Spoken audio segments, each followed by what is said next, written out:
કોઠાવાળામાં ખોડિયારની પ્રતિષ્ઠા નિમિત્તે ગામ આખું ભેગું થયેલું છે અને ગામ એકમેક થઈ આખા ગામની અંદર શોભાયાત્રા નીકળેલી છે અને ભવ્ય શોભાયાત્રા નીકળી છે.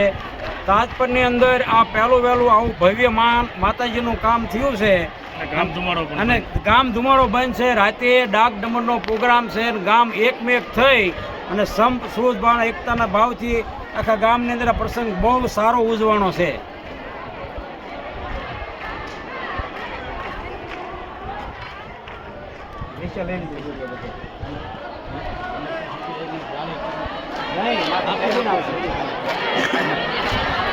તમારે ખાલી વિચાર જ કરવા દાદર નીચે રહ્યો ને નીચે દાદર ખોડિયારનો એ દાદર આમ કરાવું ઓટે નહીં કરતો વિચાર ખોડ્યો ને પછી હરિયા કોણ મુકાઈ મારી દાદર સીધો ચડાવો આ દાદર સીધો ચડાવો પછી એમ કહેતા જે થાંભલો કરી દઈને કાંઈ કરાવવા